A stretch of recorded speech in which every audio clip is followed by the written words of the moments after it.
Welcome to this webinar on Protect Your IoT Network with a Secure Device Management Foundation. My name is Tschofenig and I have given various webinars on IoT security earlier this year already, and this is a continuation. I attended the security conferences Black Hat and DEF CON this summer. Those are great events if you're interested in breaking systems and they attract a large audience. While having breakfast on the first day of DEF CON, two teenagers and their dad joined me. I asked them what motivated them to attend DEF CON, and the two girls told me about the exciting findings where they had managed to hack a consumer light bulb product. The flaw was that the light bulb was running Linux, but the designers had forgotten to disable various services, including Telnet, which gave them root access. Not much later, I learned about another light bulb product from a Chinese manufacturer that used a Cortex-M based microcontroller with a custom-made device management solution, including homegrown crypto. These two examples were not the only IoT products that were hacked. Having worked on IoT security for several years, on general IoT security for about 20 years, I still wonder why companies make it so difficult for themselves. In the webinar series about securing IoT applications with Mbed TLS, I have been explaining how to use the state-of-the-art crypto with standardized protocols, namely TLS and DTLS. Developers need to know how to configure and use TLS properly, which is what I tried to convey in the past webinars. Many engineers would, however, like to reach their goals faster without having to worry about the details of the underlying security and IT transport protocols. For those, this webinar will be useful. I would like to cover a few topics in this webinar, starting with the big picture on IoT security. Then, I will describe the lightweight machine-to-machine protocol. I will explain how our Pelion IoT platform uses lightweight M2M. In the end, I will point to some of the new features in the most recent release of the lightweight M2M specification. While there is certainly some diversity in IoT deployments, there are aspects that most, if not all, IoT devices must deal with. IoT devices have sensors and actuators. Sensor data needs to be trustworthy and protected to ensure that in later processing steps, decisions can be derived. Access to actuators needs to be controlled. Whenever there's interaction with other entities, such as cloud-based services, those need to be secured. You need connectivity components, and the question arises how to protect the communication over the air interface to various networks. Managing the device over its lifetime, including firmware updates, is essential for managing a large number of devices efficiently. Finally, we want to keep the trusted computing base as small as possible and isolate it from regular application code. Having common security blocks helps reduce friction and complexity. This led us to work on the Platform Security Architecture, or BSA, which contains 3 pillars. It is our framework for securing a trillion of connected devices. Clearly an ambitious goal. In the first stage, it is necessary to analyze security threats and to derive security requirements. This step will obviously be dependent on the specific IoT product and IoT deployment. We offer several reference threat model specifications, for example for an asset tracker, a water meter, an IP-based camera, and there will be more in the future.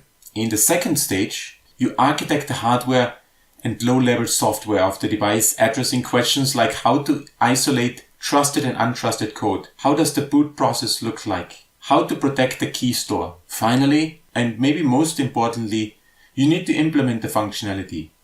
To make your life easier, we have released code for many of the components. There are obviously a lot of details to talk about, but you can find white papers, documents, and links to code repositories in the link below. The phase where we analyze threats and derive security requirements looks like a fairly simple step, but it's actually quite complex. Today, you can see many IoT security recommendations being published that offer guidance on what security mistakes to avoid. Don't use passwords, use TLS, use a random number generator, and so on. There are 4 categories worthwhile to talk about. Communication attacks. IoT is about connectivity, which means the device will be sending and receiving messages. An attacker can use multiple means to attack this communication channel. Lifecycle attacks. A device may change owner, requires firmware updates, configuration changes, and new credentials.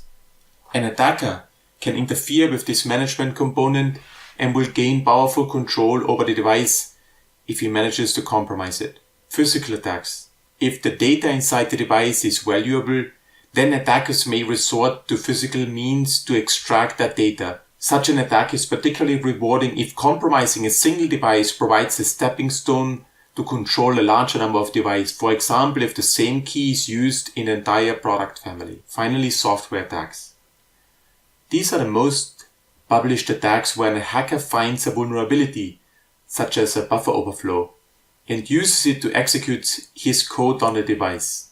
The result of a threat analysis will tell what sort of attacks a product should be protected against. Of course, there's a trade-off between the cost of protection and the potential damage. The assessment of these trade-offs may and probably will change over time as attack tools get cheaper, attack techniques change, or the environment in which the product is deployed changes. For example, consider physical attacks in a home environment. That may sound far-fetched at first. Who would break into my flat to tamper with my weather sensor? If you, however, consider homes that rent their apartments to strangers, then the situation may be different. In the rest of the presentation, I will focus mostly on communication attacks. Let us talk about lightweight M2M, the standardization effort around device management protocols. This year, have seen some exciting deployments in the standardization community with the merger between the IPSO Alliance and the Open Mobile Alliance. The result is OMA SpecWorks. The IPSO Alliance has become known for their work on standardizing data models, which I will explain later. And the OMA was the home of the lightweight M2M standardization. These 2 organizations together have a much better way of addressing the needs for a broader device management solution. What is device management? Device management is a collection of functions that includes bootstrapping, such as provisioning of keys, configuring access control lists, and other security relevant data. Remote management, such as changing settings and controlling actuators, firmware updates, fault management and diagnosis, and receiving sensor data. Many engineers try to differentiate device management from the application data delivery, but in many cases the same underlying protocol machinery is used. As such, the difference on the IoT device may be more conceptual rather than reflected in the actual protocols being used. Let us have a look at the architecture of lightweight M2M, and it turns out to be fairly simple. There are 3 main entities involved, namely a lightweight M2M client, which is located on the IoT device, a lightweight M2M server, and a Bootstrap server. The standardized protocol runs between the lightweight M2M client and the 2 servers. As the name indicates, the Bootstrap server deals with the bootstrapping functionality. This means key distribution. Whereas the lightweight M2M server deals with the rest. There may also be more than one lightweight M2M server in a given deployment. If we look at the figure on the right side, then you can see that other components that are connected to the lightweight M2M server, namely application servers or applications.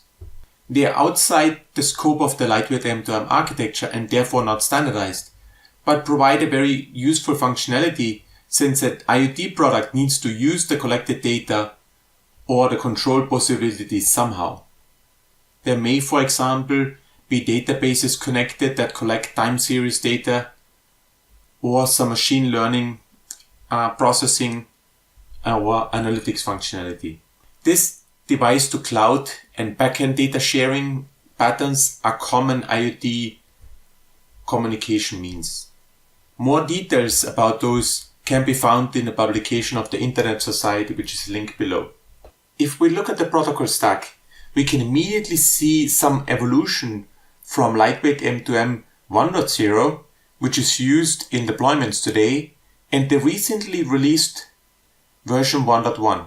The initial version provides support of messaging on top of CoAP, which ran over DTLS, plain UDP, and over SMS.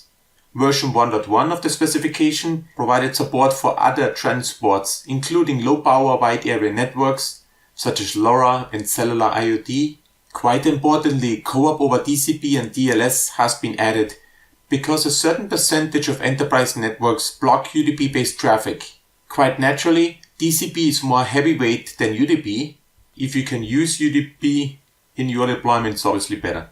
In summary, there are a couple of deployment choices, and I expect to see more in the future, specifically when it comes to the use of different transports. To provide all the device management functionality, the lightweight M2M specification defines a RESTful API, inspired by web APIs.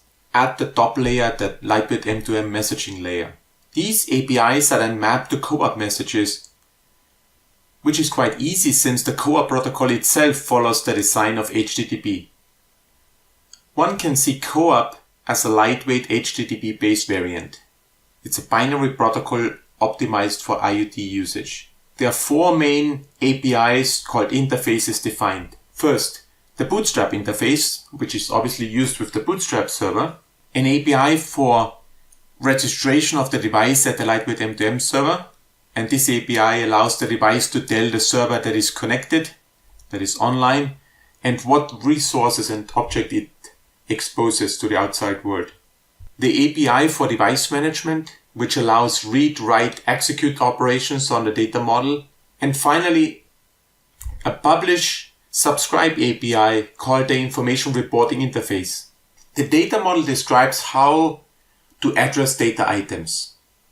It is intentionally kept simple in case of lightweight M2M and works as follows. A device maintains a couple of objects, which are groupings of resources. Objects and resources need to be referenced somehow, and this happens via numbers registered for each of them. This is shown in this example here. So let's assume a device wants to expose a single temperature sensor. And if I would like to read the current value of the temperature sensor, I would have to construct an API call, and this call would use the notation of object ID, object instance, resource ID separated by a slash. To read the current temperature value of the temperature sensor, I need to know the temperature sensor object definition. It will tell me that the object ID for the temperature sensor is, as shown in this figure, 3303, and that the sensor value resource has the number 5700. With that knowledge, I can construct a query which reads like, for example, a get operation to 3303/0 for the first instance /5700. The figure on the right side shows the device have multiple object instances, and each object has multiple resources. The exact description of how an object is defined can be found in the object repository maintained by the OMA. There may also be an access control list attached to those objects to influence on which lightweight M2M server is allowed to access those objects and resources. A number of objects have been defined already for use with this lightweight M2M data model. Version 1 of the specification contains 8 core objects, and many more are defined in the object repository by organizations like IPSO, the GSMA, 1M2M, but also by vendors. Defining new object is easy and simple. It does not cost anything, and there's even a separate editor tool for it. The idea of registering these objects and resources is to enable better interoperability and reuse. It makes sense to check first whether existing objects and resources already cover the use case before registering a new object. In the table you can see the objects from the lightweight M2M version 1.0 specification as examples. These include the device object with information about the device itself, the firmware update object, as well as the security object used by the Bootstrap server to provision security-related settings. Let us have a look at an example, the temperature object, which contains 7 resources. You may have seen the sensor value resource previously already. With the resource definition, there's also an indication about the operation that can be performed on the resource and the data type of the data. The 7 resources can be grouped into 3 categories in this case. The first 3 resources in this object are describing the data itself. The second resource, min measured value, holds the minimum value measured by the sensor since its power on or reset. The next 3 resources offer metadata, such as the units of measure or characteristics about the sensor itself. Finally, there is an executable resource that allows resetting the min and max measured value resources. Other objects look similar in their structure. In a real product, many of these objects will be used in concert. In this imaginary weather station example, a temperature, a humidity, and a barometer object are used. In addition, of course, to the core objects. When retrieving these values repeatedly, polling may be used. This is, however, not very efficient. The publish-subscribe concept offers a more efficient way to learn about changes of an object and of resources. The lightweight M2M information reporting interface maps to this functionality to a CoAP observe, which then leads to asynchronous notifications whenever the temperature changes. This again, by itself, may however also not be very efficient, since some sensors may change values very frequently, like this temperature sensor, and we may not be interested in every tiny little sensor change. For this reason, the specification also offers a way to limit the observations with attributes. The example here shows the lower than attribute. There are more attributes defined to control information reporting, of course. In this example, we want to indicate that notifications are only sent when the temperature goes below 5 degrees Celsius. This is accomplished by issuing an observation on the resource and the lower than LD attribute equal to 5. Another important consideration is energy efficiency. A weather station may also run on batteries, and engineers may therefore care about the lifetime of the battery. Lightweight M2M also includes functionality for this case with the so-called Q mode. A design may, for example, allow the device to sleep most of the time and only wake up to report a temperature value on a periodic basis. The device therefore tells the server that it operates in this Q mode, and this triggers the server to store any incoming requests while the device is asleep. When the device wakes up to report the current sensor reading, it also informs the server that it's ready to receive any queued messages. After it processes these messages, it goes to sleep again and the cycle repeats. Lightweight M2M also offers a security story, and we will briefly look at it. Needless to say that device management is a sensitive functionality, and protecting the lightweight M2M management communication is important, in addition to providing only authorized access to it. Lightweight M2M version 1.0 already used DTLS to secure communication, and it supported 3 types of credentials, namely pre-shared secrets, raw public keys, and certificates.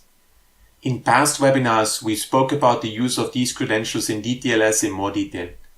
From an algorithm point of view, the recommendation was for AES 128 CCM, a modern cipher and cipher mode combination.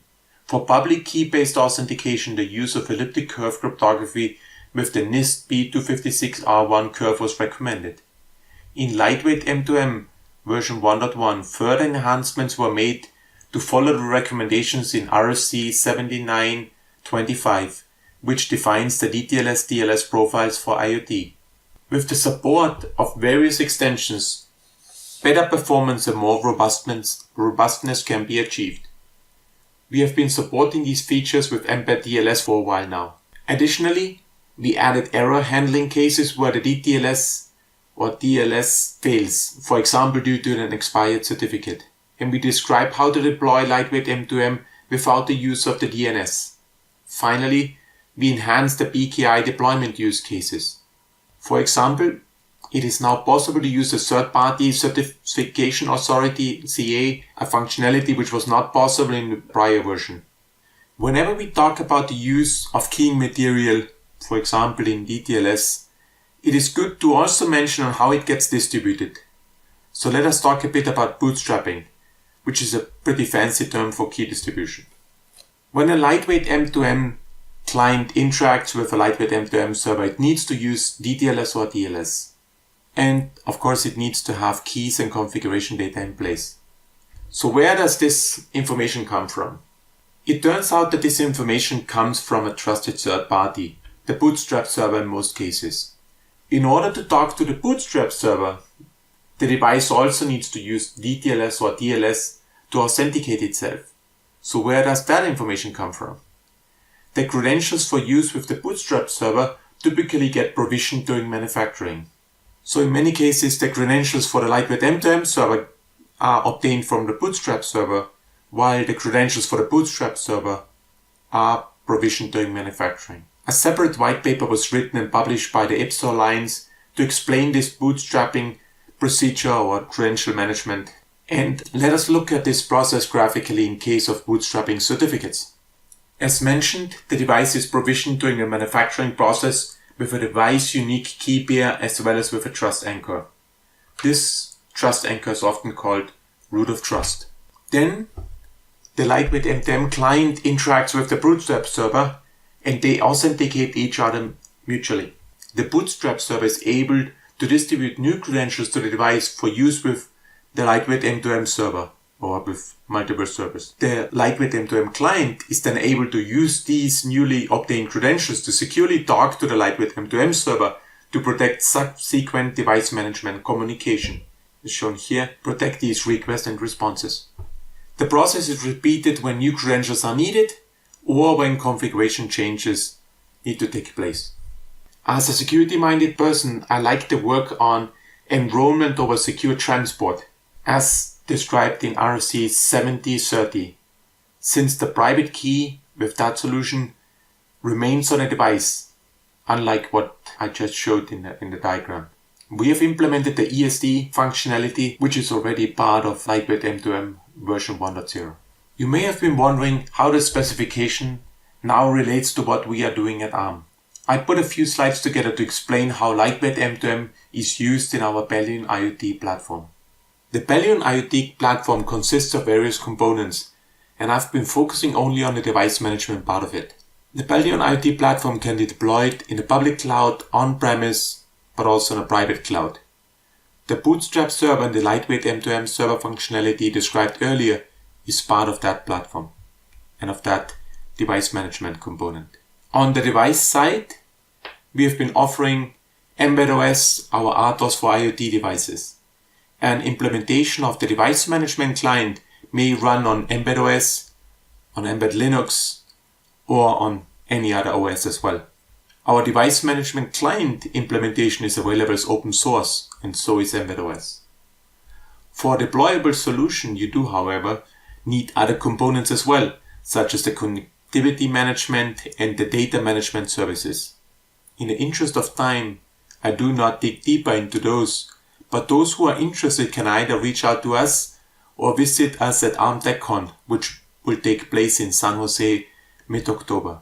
On top of all of this, you can see that the application ecosystems resides.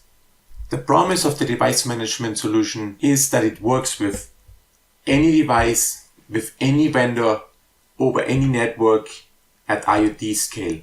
Those working in the embedded sector know that this is quite an ambitious goal. Our interest for lightweight M2M is motivated by this vision. Not only is it a standardized solution that allows interoperability between different vendors, but it also has been designed with efficiency in mind, which helps us to meet the goal to make it work on any device and on any network. As we all know, some devices are quite constrained, and low power wide area networks have extremely limited bandwidth.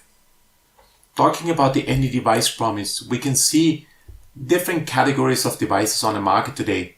Starting on the left side, there are ultra-constrained devices that are not even running IP and are therefore not directly connected to the internet. They are supported via our Pelion Edge solution, which offers protocol translation. Next is the constrained device that is already supporting IP-based communication, but is unable to run the code needed for public key crypto. As you know from the Embed TLS webinars, public key crypto requires a fair amount of resources on an IoT device. This is where our Pelion Lite solution helps. As mentioned before, LwM2M supports also pre-shared secrets, and Pelion Lite uses this LwM2M feature set. Finally, we are getting to our mainstream IoT device that is supported by the Pelion client. It uses regular public key crypto functionality described earlier. On the right-hand side, Pelion Edge targets rich nodes and edge gateways, offering compute engines, complex data processing, and controls IP and non-IP based devices. Thank you, Hannes. I will now show you how to use MDK to debug a project that connects to the Pelion platform. I will use the ULink Plus debug adapter to measure power and observe events that are generated by the underlying Keil RTX, that is the root real-time operating system for embeddOS. To get to a working project, I started at cloud.embed.com/quickstart. This page contains a step-by-step instruction on how to connect to the Pelion Device Management Cloud and how to create the required keys and certificates. If you have an existing embed.com account, you need to register your interest in Pelion, which automatically enables you to test Pelion on the fly. I have selected to use the Freedom K64F board, but you can also use a wide variety of development boards from our partners. I have followed the instruction and stopped at step 4.1. Then, instead of compiling the project, I have exported it to a Keil Microvision 5 project. Opening the project, you see all the source and header files of the project. The keys and certificates are stored in the file embed cloud dev credentials.c. Check them once you create your own device management project. I have added the event recorder to my project. Now I'm ready to build, download and run the project.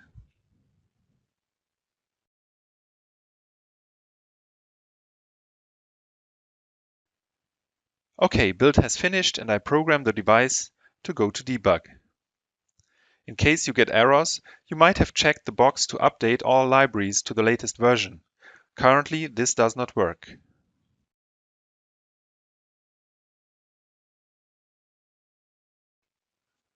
I run the program and check how it behaves. I see the event recorder messages flowing in and do see how port C exceptions are fired when I press the button SW2, which is connected to the port C6. Let me stop here to do some analysis. I zoom in at a port C event and see how the power consumption goes up, as this triggers a number of exceptions. You see that the current goes up to about 60-something milliampere. Zooming in at another location, you can also see the event-driven IP communication of embeddOS. If you want to learn more about power analysis, check out our webinar series available on keil.com/ulinkplus. Now, let's run the program freely and check how the other end of the story behaves. I open the device directory in my Pelion account and check for newly added devices. I can see one here. I click on it and go to the Resources tab. Here, I scroll until I find the name Button Count. I click on it and the number of button presses is immediately shown. Also, if I now start pressing the button, you see an instantaneous increase in the number. With this, you can check resources of your IoT device in real time. By the way, if you are an experienced MDK user, you might miss a Pelion client component for easy integration into your own projects. We are working on this, so please check your inbox for our Keil updates. This is the end of my little hands-on demo here. This project, together with a recording of this webinar, will later be made available on Keil.com. Now back to Hannes for the final slides and a quick wrap-up. I have mentioned LwM2M version 1.1 throughout this talk, but I would like to tell you a bit more about the new functionality. In July this year, we completed the specification work on version 1.1, and the document can be downloaded for free. So here are some of the new features. Let me pick a few of my favorites. I obviously like the security enhancement, the extended PKI support I mentioned earlier, the CoAP over TCP and TLS, and the use of the DTLS TLS profiles. There are lots of optimizations in this version of the specification as well. For example, the optimized information reporting allows fetching of objects and resources far more efficiently than before. What required multiple message exchanges previously can now be done in a single message. The use of CVOR will also lead to further over-the-wire size reductions. The ability to send data from a LwM2M client to a LwM2M server without a prior subscription is also new. It's called the unsolicited send operation. The server-initiated bootstrapping was very complex in version 1.0, and we've redefined it. A big improvement in my opinion, since it now allows a server to trigger a client-initiated bootstrapping procedure by writing to a new executable resource. Previously, the roles of the client and server were reversed, which led to a lot of complexity. Now that the specification is available, various companies have been working on the test specifications, and we will see testers covering this new specification soon, probably already early next year. We have implemented various features of version 1.1 already, and we are working on more. LwM2M is one of the few standardized IoT device management protocols. It has been around for several years, and many interoperable implementations exist. It reuses proven internet security technologies, and we have successfully used LwM2M as a device management standard in our ARM Pelion IoT platform. I encourage you to investigate the technologies and products mentioned throughout the webinar, since I was only able to scratch the surface. Take a look at our platform security architecture when developing IoT products. Join us in our standardization efforts in OMA SpecWorks to improve LwM2M. I would be happy to work with you. Try our Pelion IoT platform and explore the wide range of features. Test our Keil Microvision 5 IDE for embedded development. And I hope to see you at ARM TechCon, where I will be talking about the new TLS and DTLS specifications, and will also cover a new IoT security benchmark called SecureMark TLS, developed by Embassy. Thank you for listening.